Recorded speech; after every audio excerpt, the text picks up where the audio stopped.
ये वो इंडियन डाकू है जिसने जंगल में रहते हुए पूरा इंडिया सर पे उठा रखा था। इंडियन एक्टर्स और पॉलिटिशियंस को किडनैप करना और लोगों को जान से मारना इसके लिए आम बात थी। यहाँ तक के 3 महीने तक एक इंडियन एक्टर को इसने किडनैप करके रखा, पर गवर्नमेंट इसका कुछ बिगाड़ नहीं सकी। इंडियन गवर्नमेंट ने उसको पकड़ने के लिए 200 करोड़ रुपए का खर्चा किया। एसटीएफ के नाम से एक पूरी अलग फोर्स बनाई गई सिर्फ उसको पकड़ने के लिए। आखिरकार सन 2002 में उसको एक इनकाउंटर में मार दिया गया। पर हैरानगी की बात यह है कि उसके मरने के बाद उसके गांव के लोग रातों रात करोड़पति बन गए। अब सवाल ये आता है कि आखिर कौन था ये शख्स और उसके मरने से गांव वाले कैसे अमीर बन गए। ये कहानी है इंडिया के मोस्ट वांटेड डाकू वीरप्पन की। वीरप्पन बचपन से ही अपने फैमिली के साथ जंगल में रहता था। उनका एक छोटा सा घर था जंगल में और वो बहुत खुश थे अपने जिंदगी से। 1968 के बाद फॉरेस्ट डिपार्टमेंट ने इनको तंग करना शुरू किया। वो इनसे कहते थे कि जंगल से बाहर अपना घर बनाओ और वीरप्पन की फैमिली मना कर दी थी जाने से। कई महीने तक ये चलता रहा। फॉरेस्ट ऑफिसर्स इनको तंग किया करते थे,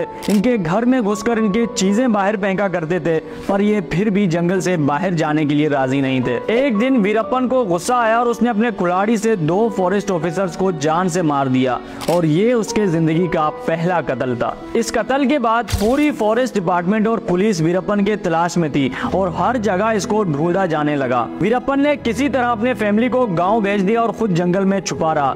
इसी बीच उसकी मुलाकात एक जंगली गैंग से हुई जो हाथियों को मार कर उनके दांत बेचा करती थी। वीरप्पन भी उनके साथ जुड़ गया। वीरप्पन मेहनती था, बहादुर था और उसका निशाना बहुत अच्छा था, इसलिए बहुत कम टाइम में वीरप्पन ने उस गैंग में अपना एक नाम बनाया। वो कई किलोमीटर दूर खड़े हाथी को भी एक गोली से मार गिराता था। कई सालों तक उसने उस गैंग में काम किया, पर अब वीरप्पन अपने बहादुरी से इतना मशहूर हो गया था कि उसने अपना एक अलग गैंग बनाया। हजारों लोग थे उस गैंग में और वीरप्पन उस गैंग का लीडर था। वीरप्पन ने हाथी दांत बेचने के साथ साथ चंदन की लकड़ी भी स्मगल करना शुरू किया। इसको काटना और बेचना दोनों कानूनन जुर्म है, पर एक अंदाजे के मुताबिक वीरप्पन ने 2000 करोड़ मालियत के चंदन की लकड़ियां बेची थी। उसके अलावा उसने अमीर बिजनेसमैन और सेलिब्रिटीज को किडनैप करना शुरू किया। यहाँ तक के 3 महीने तक इंडिया के सुपरस्टार राजकुमार को उसने अपने पास किडनैप करके रखा और पैसे लेकर छोड़ दिया। वो इतना ताकतवर बन चुका था कि कोई भी उसके रास्ते की रुकावट बनता तो वीरप्पन उसको रातों रात गायब कर देता। अगर कोई पॉलिटिशियन या पुलिस डिपार्टमेंट का कोई बड़ा ऑफिसर वीरप्पन को पकड़ने की बात करता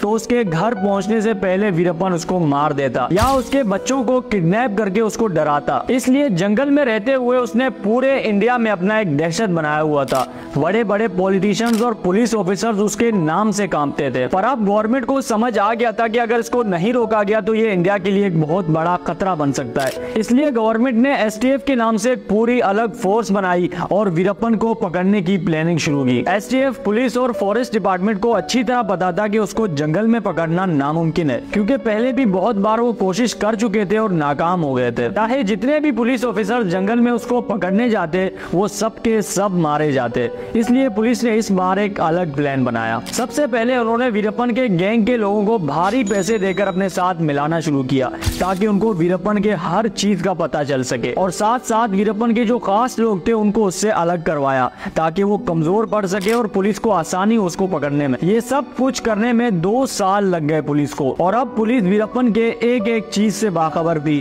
और सही मौके के इंतजार में थी। वक्त गुजरता रहा। कुछ महीने बाद वीरप्पन के आंखों में एक इन्फेक्शन हो गई जिससे उसको नजर आने में मसला हो रहा था। वो शहर में आंखों के डॉक्टर के पास भी जाना चाहता था और उसको ये भी डर था कि अगर वो जंगल से बाहर निकला तो पुलिस उसको पकड़ लेगी। उसके आंखों की इन्फेक्शन इस कदर बढ़ गई थी कि अब उसको हर चीज धुंधली दिखाई देने लगी और मजबूर होकर उसने डॉक्टर के पास जाने का सोचा। उसने एक एम्बुलेंस अरेंज किया और उसमें बैठकर शहर चला गया। एम्बुलेंस में वो इसलिए बैठा क्योंकि नॉर्मली एम्बुलेंस को ना कहीं रोका जाता है और ना ही पुलिस चेक करती है, पर इस बार पुलिस को पहले ही पता था कि वो एक एम्बुलेंस में बैठकर शहर जा रहा है। यहाँ तक कि एम्बुलेंस का जो ड्राइवर था वो भी पुलिस के साथ मिला हुआ था। वो रास्ते में ही थे कि पुलिस ने उनको चारों तरफ से घेर लिया। पुलिस देखकर एम्बुलेंस ड्राइवर ने गाड़ी रोकी और भागकर पुलिस के पास चला गया। ड्राइवर के निकलते साथ ही 300 के करीब पुलिस ऑफिसर्स ने 900 राउंड फायर करके वीरप्पन और उसके 2 साथियों को एम्बुलेंस के अंदर ही मार दिया। पर अब सवाल ये आता है कि वीरप्पन के मरने से उसके गांव के लोग कैसे अमीर बन गए, क्योंकि वीरप्पन ने हाथी दांत बेचकर चंदन की स्मगलिंग करके और लोगों को किडनैप करके अरबों रुपए कमाए थे, और वो पैसे वो जंगल के मुख्तलिफ हिस्सों में छुपा कर रखता था।